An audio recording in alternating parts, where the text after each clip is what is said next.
Good morning. My name is Karen Charles, and I am the chair of the Family Advisory Committee for the Massachusetts 9/11 Fund.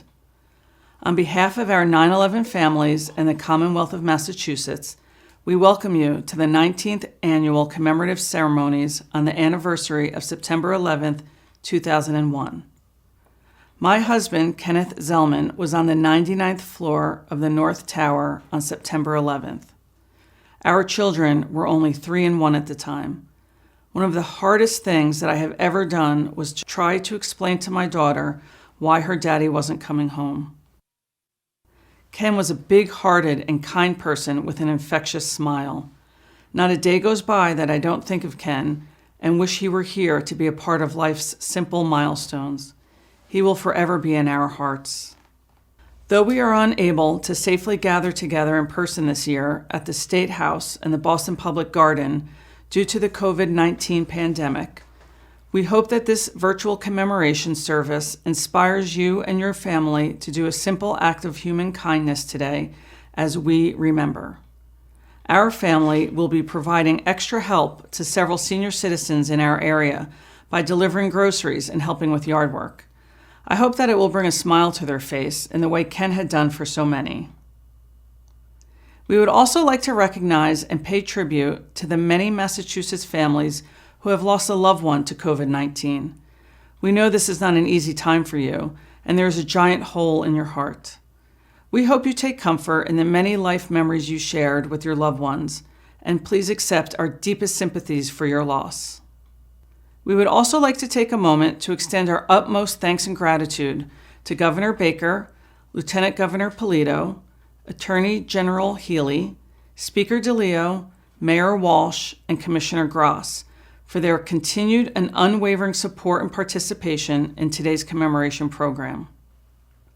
To start, Governor Baker will be overseeing the flag-lowering ceremony, which will be followed by a moment of silence at 8:46 a.m., the exact moment that the first plane crashed into the World Trade Center's North Tower, and the beginning of a day of horrific tragedy and loss of life caused by senseless acts of terrorism. The moment of silence will be followed by the reading of the 217 names of our loved ones that were killed on September 11th, 2001, with ties to Massachusetts families. Several 9/11 family members will be personally reading their loved ones' names today, and we thank them for their participation. We will surely miss seeing everyone in person today, but know that we are all still together in spirit. The strength of our Massachusetts 9/11 family is unmistakable, and we will do everything we can to be together in person next year. And now, please join our service with Governor Baker at the Massachusetts State House.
what so proudly we hailed at the twilight's last gleaming, whose broad stripes and bright stars through the perilous fight o'er the ramparts we watched were so gallantly streaming, and the rocket's red glare, the bombs bursting in air, gave proof through the night that our flag was still there. Oh, say does that star-spangled banner yet wave o'er the land of the free and the home of the brave. Amen. Detail. 10. Huh. Raise that. Ha!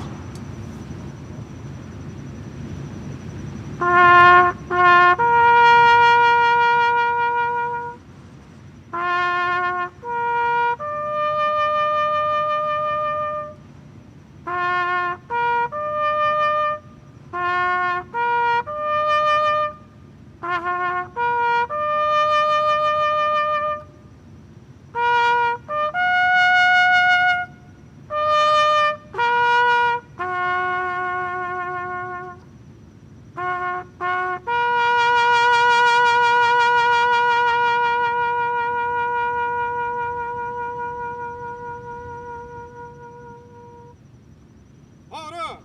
Ha! Array, rest.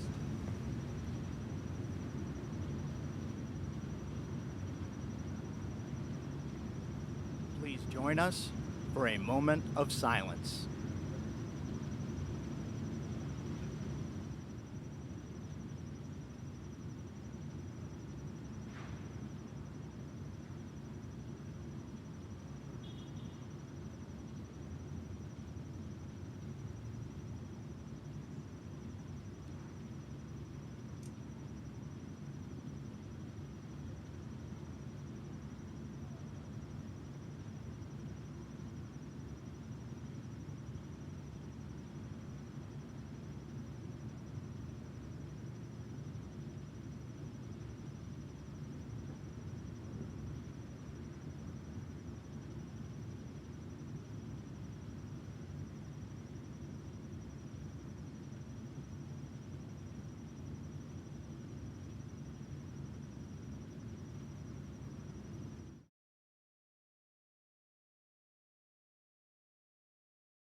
This is Massachusetts Governor Charlie Baker.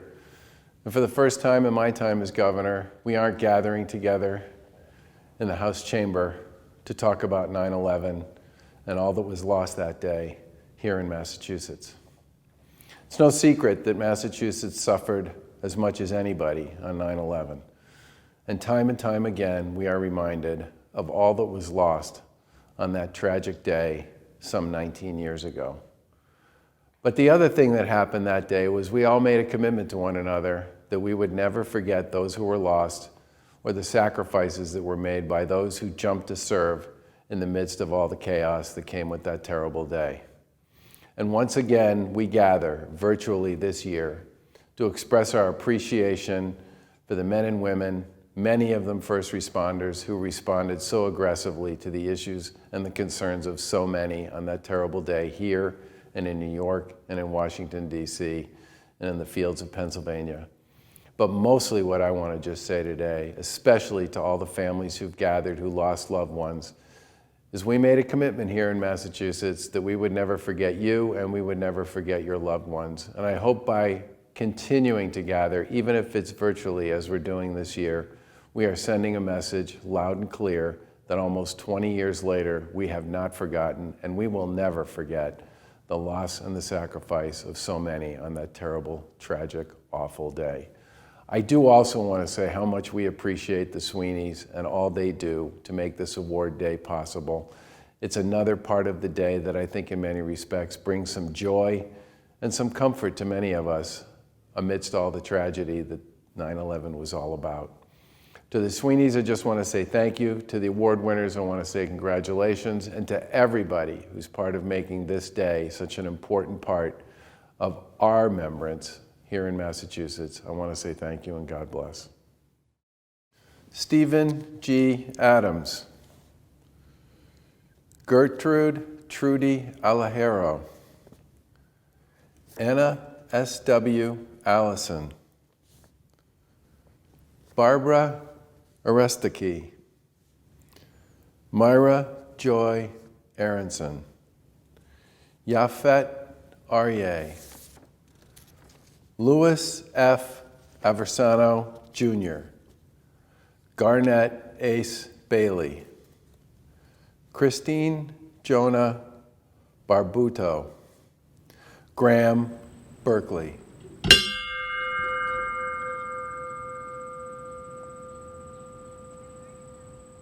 David W. Bernard. Mark Bingham. Jeffrey D. Bittner. Susan Lee Blair. Kelly Ann Booms. Carol Marie Bouchard. John Brett Cahill. Michael R. Canty. Christopher M. Costangian. Neely Ann Heffernan Casey.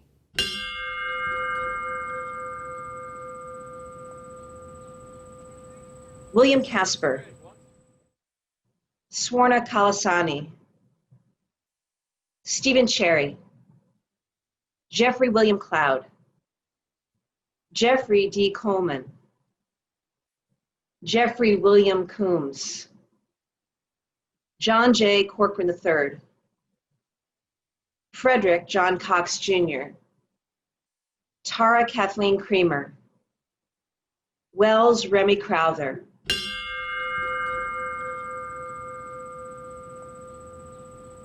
Thelma Cuccinello. Patrick J. Caravan. Dorothy Alma Diarujo. Captain Gerald DeConto, U.S. Navy. Lieutenant Manuel DeValle, Jr., FDNY. Gerald Jerry P. Dewan, FDNY. Simon Denani. David DeMiglio.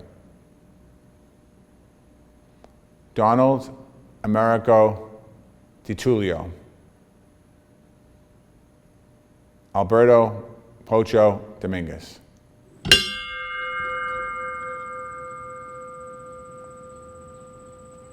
Jamie Lynn Fallon. Alexander M. Filipov. John R. Fisher. Richard P. Fitzsimmons. Carol Ann Flyzik. Alan Friedlander. Peter Christian Fry. Carlton Douglas Byfife.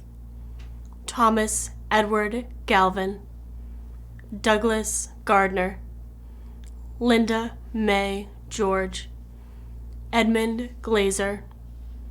Lynn Catherine Goodchild. Peter M. Goodrich. Lisa Fenn Gordonstein. Douglas A. Gowell.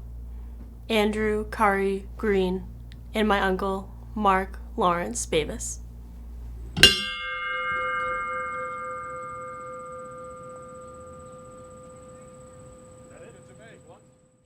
Donald Freeman Green. Reverend Francis Edward Grogan. Philip T. Guza. Maylee Hale. Carl Hammond. Christine Lee Hansen.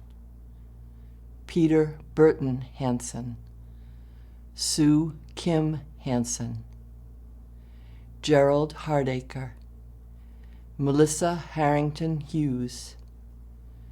Eric Hartono, John C. Hartz, Peter P.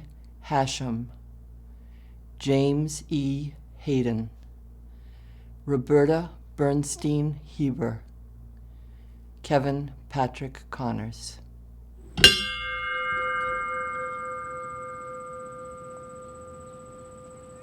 Edward R. Hennessy Jr., Norberto Hernandez, Todd R. Hill, Cora Hidalgo Holland, Herbert Wilson Homer, Matthew Horning, John Nicholas Humber, Eric Hans Isbranson, Waleed J. Iskandar, Aaron J. Jacobs, Ariel Lewis Jacobs, Jason K. Jacobs, Robert Adrian Jalbert, Griselda E. Garrow James, Amy Nicole Jarrett, John Jenkins, Joseph Jenkins Jr., my beloved brother, Paul Joshua Friedman.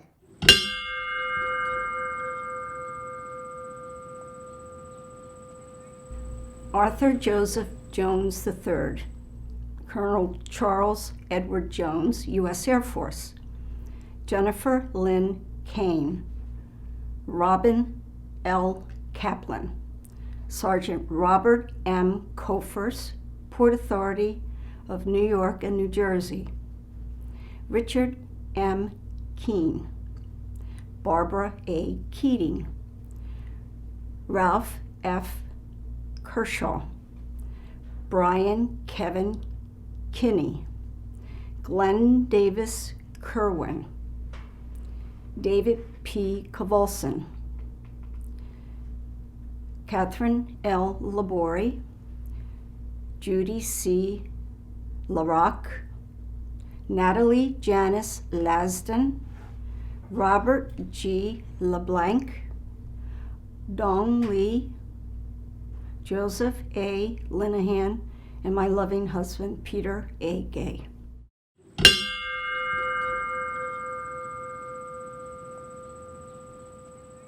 Jeffrey Levine, Daniel Lewin, Sarah Elizabeth Lowe, Sean Patrick Lynch, Marianne McFarlane, Susan McElhaney McKay, L. Neil Mariani, Kenneth Joseph Marino, FDNY, Karen Ann Martin, Margaret Matick, Kevin M. McCarthy, Juliana Valentine McCourt, Ruth Clifford McCourt, Michael Gregory McGinty, First Officer Thomas F. McGinnis, Jr., Gavin McMahon, Christopher Daniel Mello.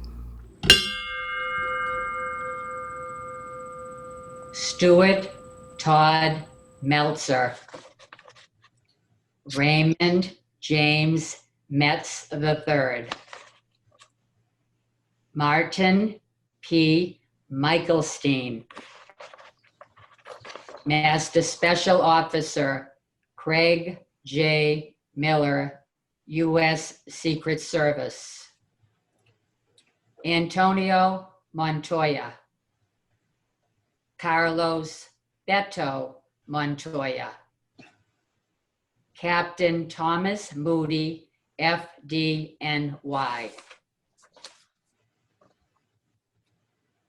Laura Lee DeFazio Morabito, Richard Morgan, Christopher M. Morrison,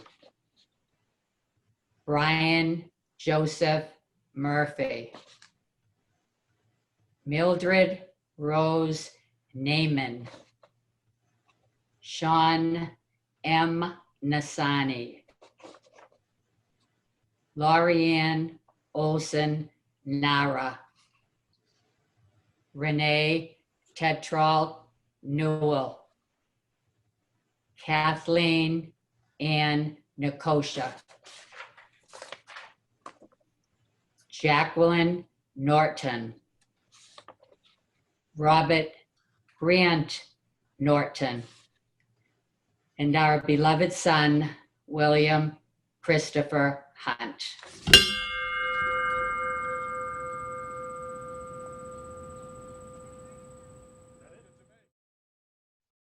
Captain John Ogonowski, Leah E. Oliver, Seamus O'Neill, Betty Ann Ung, Jane M. Orth, Michael Benjamin Packer, Marie Papalardo, Robert Patterson, Thomas Nicholas Pecorelli, Todd D. Bellino, Berenthia Berenson Perkins, Jean Peterson, Dennis J. Pierce, Everett Marty Proctor III, Carrie Beth Progen, Patrick J. Quigley IV, and my husband, Joseph Mathai.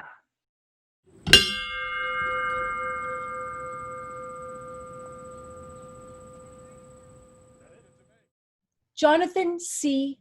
Randall, David Elliott Reddick, Vanisha Richards, Fred Rumely, M.D., Isaias Rivera, Valeska Martinez Rivera, Stephen L. Roach, Raymond James Rocha, Laura Rockefeller, Jean Destrahan Roger, Philip M. Rosenzweig, Richard Barry Ross, Michael Craig Rothberg, James M. Rue,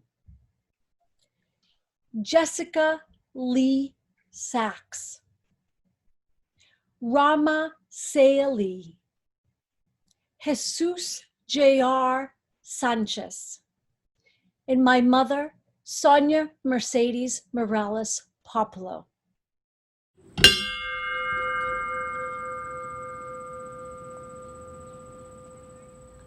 Matthew Carmen Salito, Kathleen Shearer, Robert M. Shearer, Antoinette Sherman, Jean Louise Simpkin, Heather Smith, Diane Bullis Schneider, Eric Adam Stallman, Timothy C. Stout, Edward W. Straub, Madeline Amy Sweeney, Kevin T. Sozik, Deborah Tavolarella, Leonard Lenny E. Taylor, Michael Theodoridis, Eric Rick Thorpe, and my beloved brother, Timothy Edward Riley.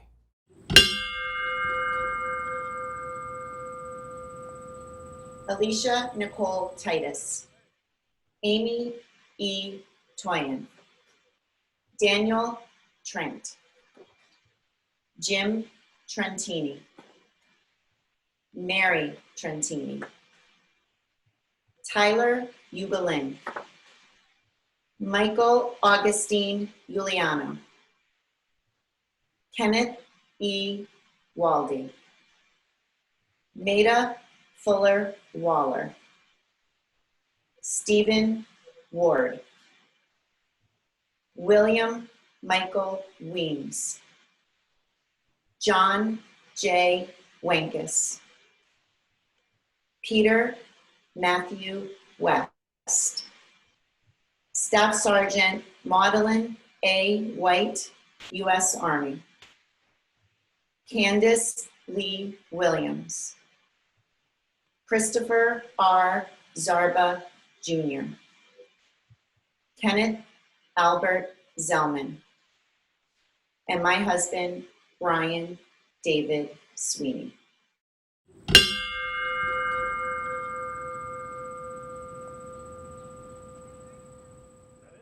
At the rising of the sun and at its going down, we remember them. At the blowing of the wind and in the chill of winter, we remember them. At the opening of the buds and in the rebirth of spring, we remember them. At the blueness of the skies and in the warmth of summer, we remember them. At the rustling of the leaves and in the beauty of autumn, we remember them. At the beginning of the year and when it ends, we remember them. As long as we live, they too will live, for they are now a part of us as we remember them. When we are weary and in need of strength, we remember them. When we are lost and sick at heart, we remember them. When we have joy we crave to share, we remember them. When we have decisions that are difficult to make, we remember them. When we have achievements that are based on theirs, we remember them. As long as we live, they too will live, for they now are a part of us as we remember them. Thank you, Attorney General Healy, for a beautiful reading. I would now like to introduce Massachusetts Speaker of the House of Representatives, Robert DeLeo, to say a few words.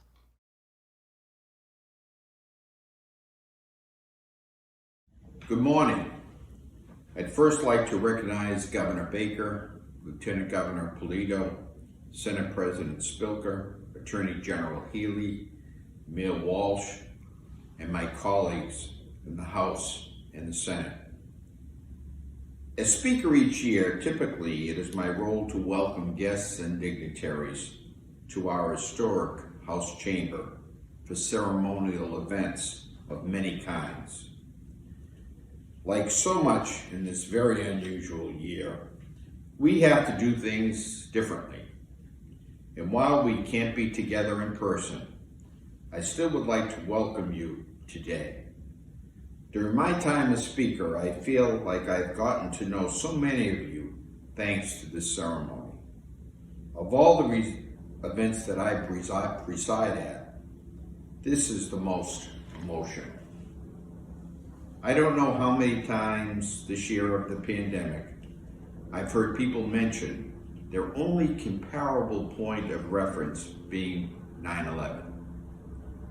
In many ways, my friends, you have been America's pioneers in experiencing joint grief and teaching us how to remember our loved ones with dignity and with love.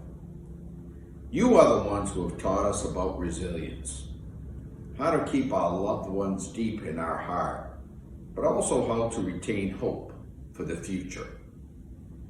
From you, I understand that the old wounds of grief remain, but we can look to the future as well. Today is about gathering together to remember friends and loved ones, to see familiar faces, even on screen, and to continue to heal. Today we commemorate the courage of our firefighters, our police officers, and our first responders who rushed unwaveringly into grave danger. It is that heroic spirit that lives on in our doctors, nurses, medical providers, and other essential workers as we combat a pandemic. And today we once again commemorate the unique bravery of Madeline Amy Sweeney, whose heroic acts we will never forget. They exemplify the best of America in their capacity for bravery, strength, and resilience is something all Americans share. These are the values that unite us. Today calls to mind these enduring bonds between us. It's that feeling that brings us together on this day.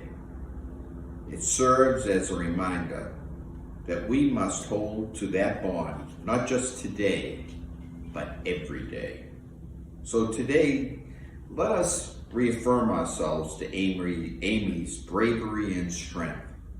And further, let us also reaffirm ourselves to remember those whose lives were taken so tragically. Thank you and God bless. Thank you, Speaker DeLeo. It is now my pleasure to introduce Family Advisory Committee Vice Chair Pat Hoban to share her personal story. 19 years ago today, my late parents, Thomas and Hannah Cahill, lost their only son. My sisters and I lost our only brother, John Brett Cahill. He was a passenger on United 175 that left Boston at 8:14 a.m. that bright, beautiful Tuesday morning, bound for Los Angeles, California. But the 5 terrorists on board had different plans, and at 9:02 and 59 seconds, United 175 was crashed by the hijackers into the south side of the South Tower of the New York World Trade Center, murdering the 9 United 175 crew members and the 56 passengers, which included 3 children under the age of 5. On 9/11/2001, I was working as a middle school nurse in a Metro West suburb. At 9 a.m., I was informed by the assistant principal that a plane, later identified as American Flight 11, the plane Amy called to alert the ground what was happening, had hit the World Trade Center. And there would be an immediate crisis team meeting in the principal's conference room. By the time I locked my office and got to the conference room, the second plane had hit the South Tower, United 175, my brother's plane. I knew my brother was traveling to California that week, but didn't remember the specific day. Innocence was bliss for a few hours. We made plans to have 3 15-minute assemblies to tell the grades of the national tragedy, starting at 10 a.m. with grade 8. We also, as a team, helped draft the statement the principal would share with the students. But before that was finished, the principal's secretary knocked on the door and informed us a 3rd plane had hit the Pentagon. But about 12:30, I received the call that my brother was on Flight 175. It was devastating. To this day, we do not have any identified remains of my brother, and I believe the particles in the ozone make the colors in the sunset. So I say hi to John in every beautiful sunset. After the 5th 9/11 commemoration, I decided it would be better for me to talk to the 8th graders in my middle school as the voice of living history about the events of 9/11. I did this till I retired in 2017. When the Mass 9/11 Fund started an education committee, I joined, and I'm still a member today. There was talk of making 9/11 a national holiday. The families pushed for 9/11 to become a national day of service. With the help of the late Massachusetts U.S. Senator Edward Kennedy, 9/11 became a national day of service and remembrance in 2009 by an act of Congress. A simple act of kindness, like holding open a door, smiling, or visiting an elderly neighbor, you can do it easily in memory of the 2,977 people who died on 9/11/2001, and the first responders and recovery workers who have died since that day and are still dying today. The theme of this year's commemoration is acts of kindness. What better act of kindness is there than saving a life, as the past recipients of the Madeline Amy Sweeney Award winners have done, and Amy attempted to do with her phone call from Flight 11 on 9/11/2001. I would now like to introduce the Honorable Lieutenant Governor Karen Polito to continue the award ceremony with the help of Anna Sweeney, Amy's daughter.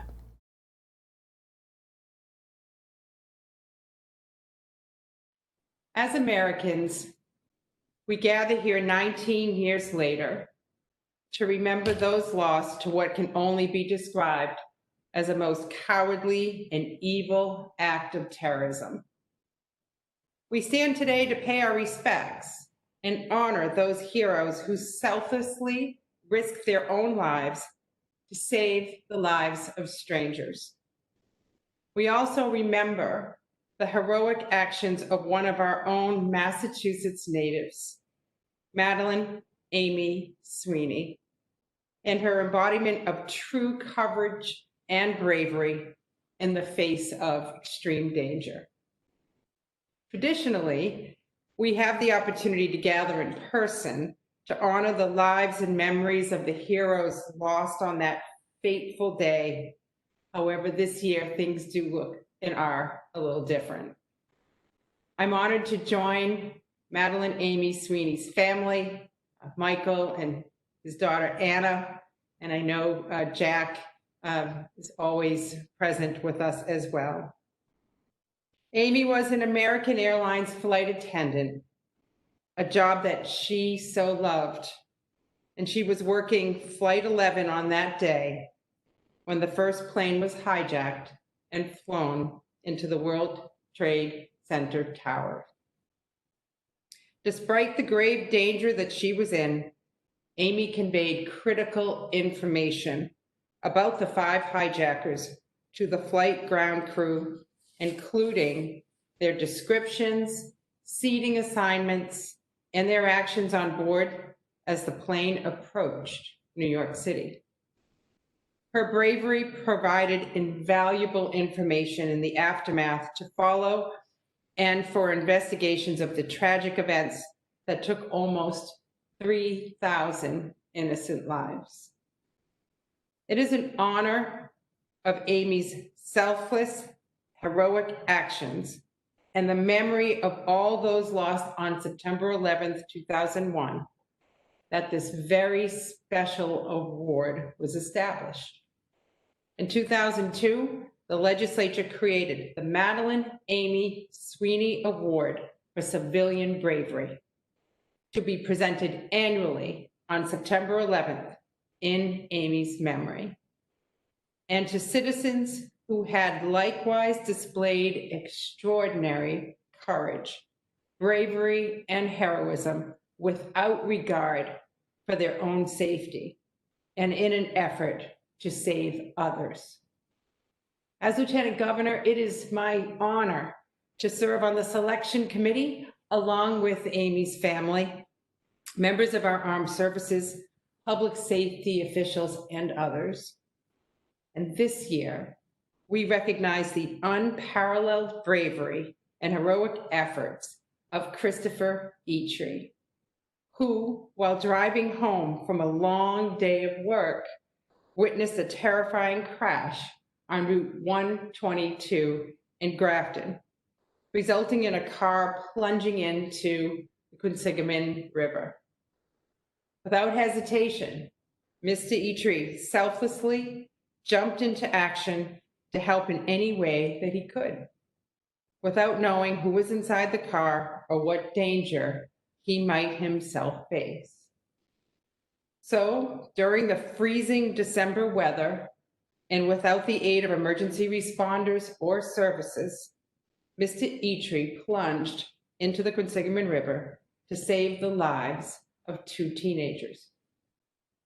Putting the lives of strangers above his own, despite the significant risks to his own life, Mr. Eitri swam to the car, smashed the windows to rescue a teenage girl trapped within the sinking vehicle. Mr. Eitree's unselfish act of heroism is not one that just the individuals and their families will forever be grateful for, but also this Commonwealth. His fearlessness and bravery is an example to us all and of what it means to be a hero. And on today, a day when we honor and remember the heroes of September 11, 2001 in all days. It is my distinct pleasure and honor to acknowledge Christopher Eitree as the 2020 recipient of the Madeline Amy Sweeney Award for Civilian Bravery. I'd now like to turn it over to Anna to present the award to Mr. Eitree. Thank you so much for your kind words. It means so much to our family. And Chris, your actions on that day mirror so much of what my mother and her courageous act and what was done on the 11th.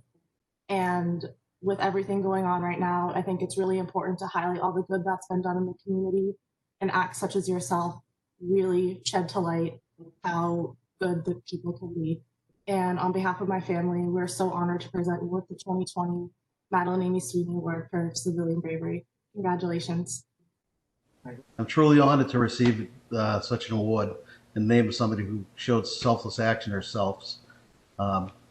Thank you very much. I really don't know what else to say.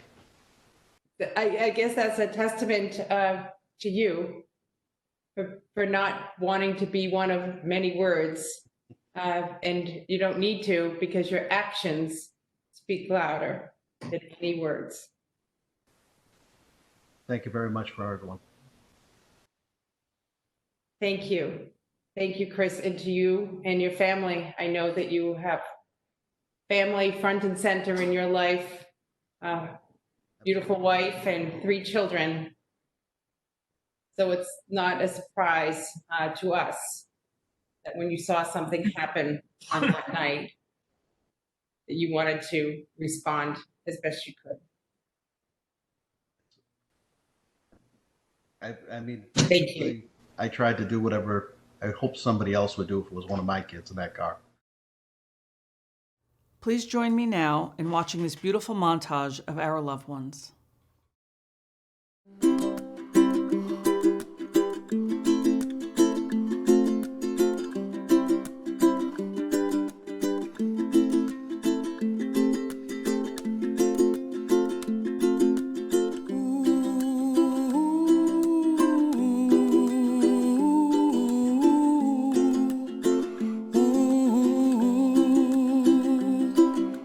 One of my favorite memories of Anna comes from a time just before September 11, when we were vacationing together on an island in Penobscot Bay off the coast of Maine. I have a picture from that time that I look at and can never help but feel better. Her joy is infectious, and I give thanks for that time we spent together. Dreams that you dream of once in a lullaby.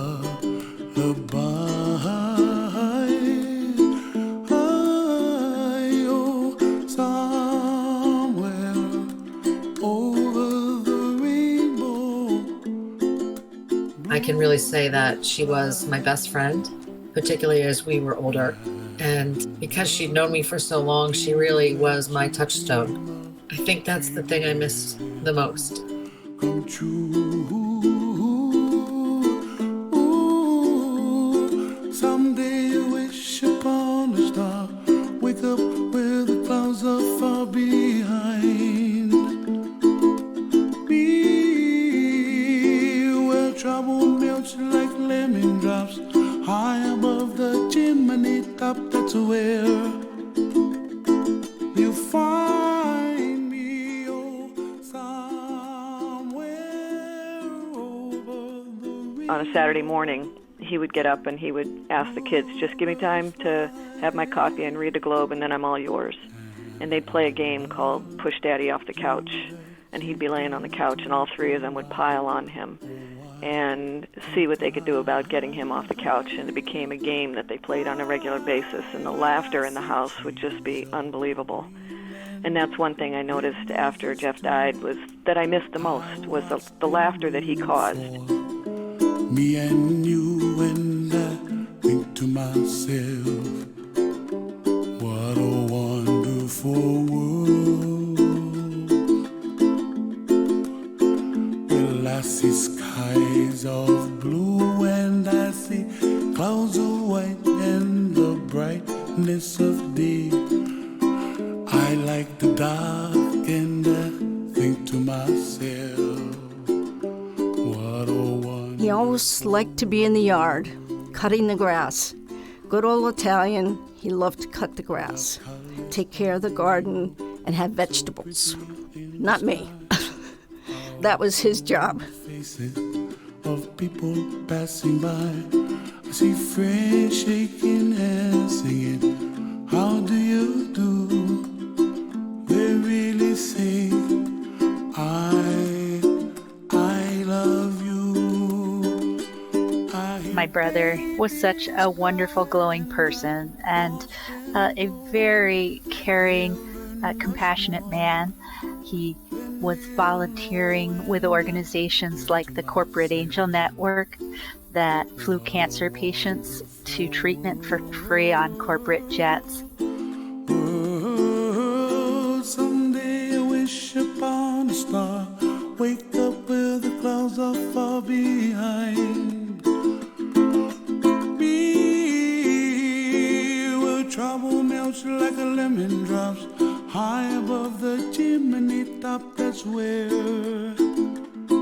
you find me, oh, somewhere over the rainbow, way up high.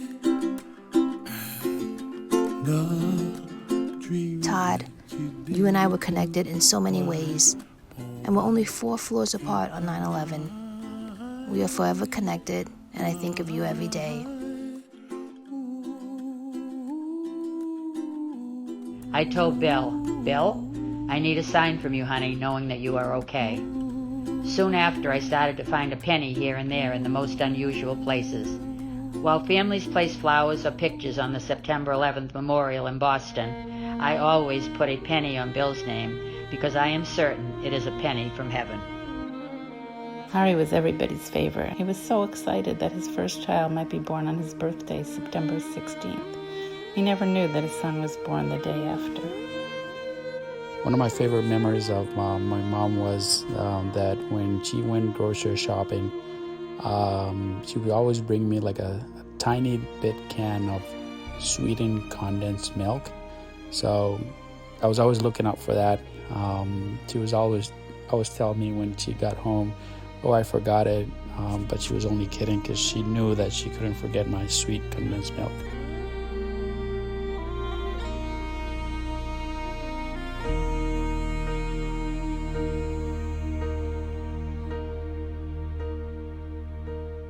When I am down and oh, my soul so weary, when troubles come and my heart burdened be, then I am still and wait here in the silence until you come and sit a while with me. You raise me up so I can stand on mountains. You raise me up to walk on stormy seas. I am strong when I am on your shoulders. Our loving sister, Susan McKay, we're at your favorite spot, Toes in the Sand. We cannot believe it's been 19 years. We miss you like it was yesterday. Our family has never been the same, but you are always in our hearts. Love you, big sis. My husband Joseph was very engaging and charismatic. He had the gift of the gab. All these years later, I see him in his kids, who his pride and his joy. His daughter is kind and caring like he was, while his son can charm a room with his extemporaneous and humorous speeches. We will never forget him, his disarming smile and his booming laugh. So I can stand on mountains. You raise me up to walk on stormy seas. I am strong when I am on your shoulders. You raise me up to more than I can be.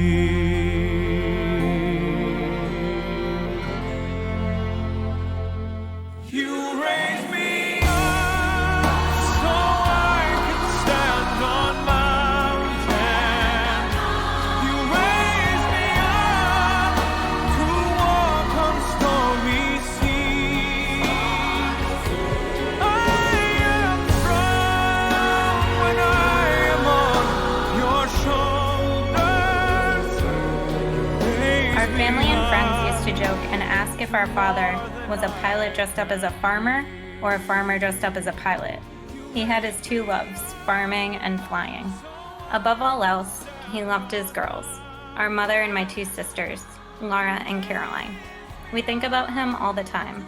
We talk about him and share his stories and keep his photographs around our homes so that he's always with us. He was taken from us, but the memory and legacy he left is stronger than ever. My brother was a great listener, and he offered much comfort and advice. And the wonderful part of it all was that if you chose your own path, it was always okay.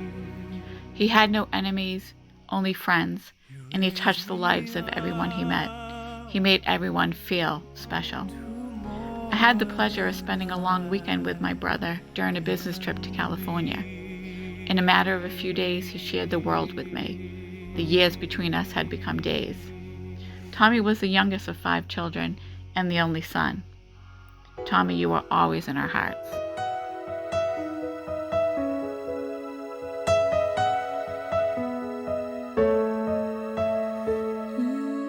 My brother was the person whose advice I listened to most, because he had gone through it all and I trusted him.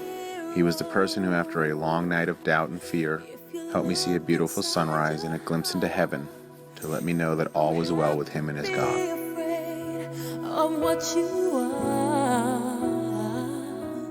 There is a street named after my brother Richard. It is called Richard B. Ross Way in Boston, just off of Boylston Street and 1 block from Fenway Park. Richard was the co-founder of the Brain Tumor Society, which is nationally coast to coast, and has helped thousands of people inflicted with brain tumors and their families. He is missed every day, and his presence is with us every day. He is my light that guides me. He traded in his snowboard for Bruno Magli's shoes and his Jerry Garcia shirt for a Brooks Brothers suit. Matthew's smile was electric, and it was the first thing everyone noticed when they met him. And you'll finally see the truth that a hero lies in you.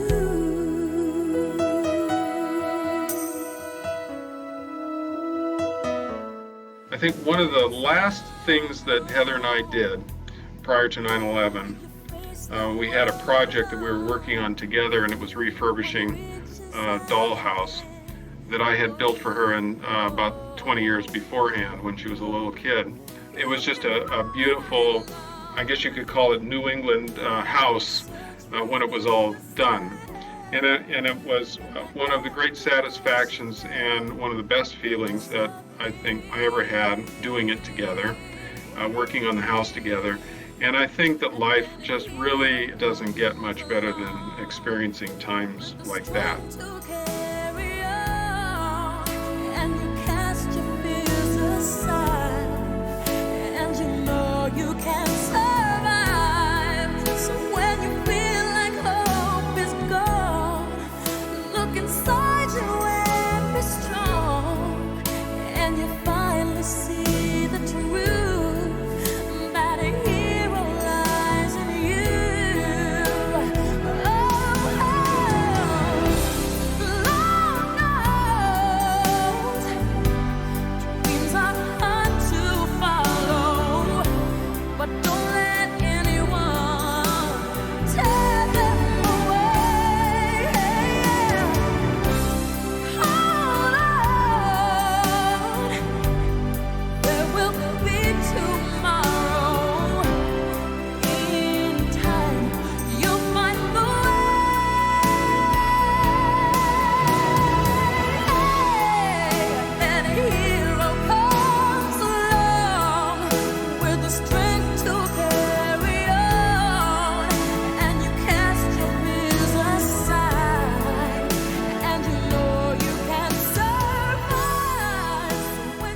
The summer after 9/11, we noticed that my aunt was sending butterflies, and we were able to notice this because our backyard was filled with hundreds of them, and only black and yellow butterflies.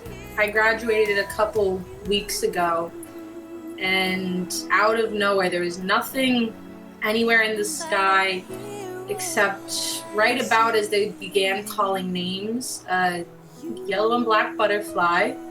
And then my mom told me that it came to her after it went by me. Whenever we see the black and yellow butterflies, we know that they're from her.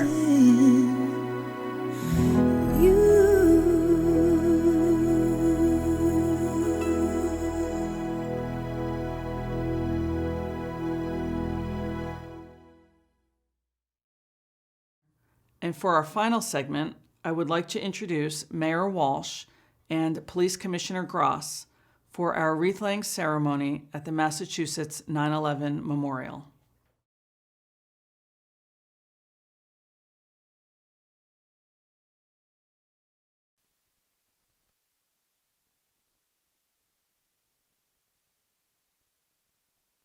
To everyone who lost somebody they love on September 11th, 2001, thank you for being with us. The scriptures tell us that we are all children of light. We do not belong in the darkness. Today, we are here to mourn those we lost. We're also here to bring more light into the world, in solidarity with one another and a solemn remembrance of those we lost 19 years ago. We're here to make sure their stories live on, and we're here to commit to living our lives in a way that honors their memory. On September 11th, 2001, our nation was consumed with darkness. We were overwhelmed with fear and sorrow.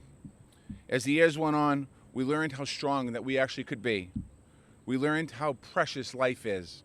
We learned how to heal. We have drawn on that strength time and time again in moments of crisis, including the one that we're in today. Today and every day, I'm humbled by the 9/11 survivor community.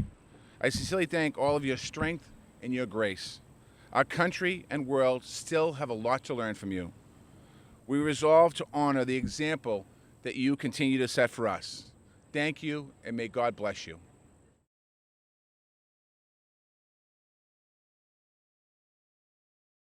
The mayor had just stated how we should not be in the darkness, and we're not. Because the spirit of those 206 individuals with ties to Massachusetts, their spirit still lives on in us each and every day. Each and every day there's a reminder, whether it's a smile, whether it's a tear, even a laugh. It reminds us that our loved ones are still with us. It also reminds us that we are a nation, one nation under God, indivisible, and that no cowardly acts of terrorism will divide our nation. We are the United States of America. We are the Commonwealth of Massachusetts. This is where our country began. So on this day, September 11th, this is a strong reminder of who we are and where we came from, and that we'll never be separated.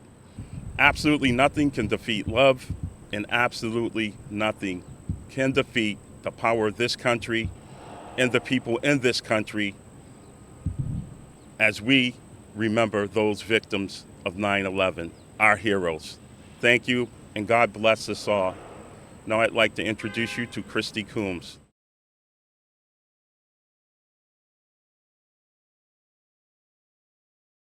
On behalf of the Mass 9/11 Fund and the Mass 9/11 families, I'd like to thank you, Mr. Mayor and Commissioner Gross, for being with us today and for your support over the years, especially during these very difficult times of the pandemic.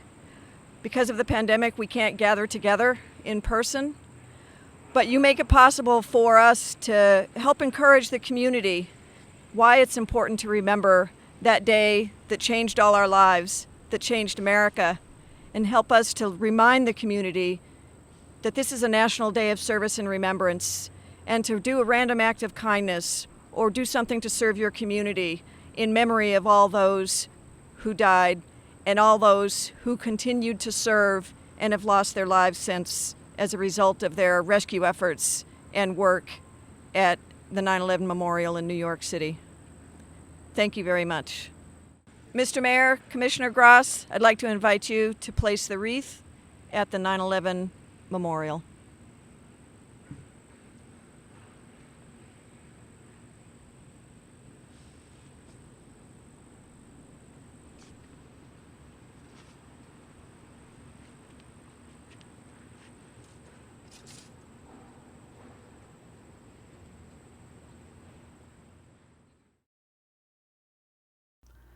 We thank you for joining us today and appreciate the participation and support from our State House and city officials, family members, Massachusetts 9/11 Board, and the outstanding production team who helped us to organize and produce this tribute to our loved ones.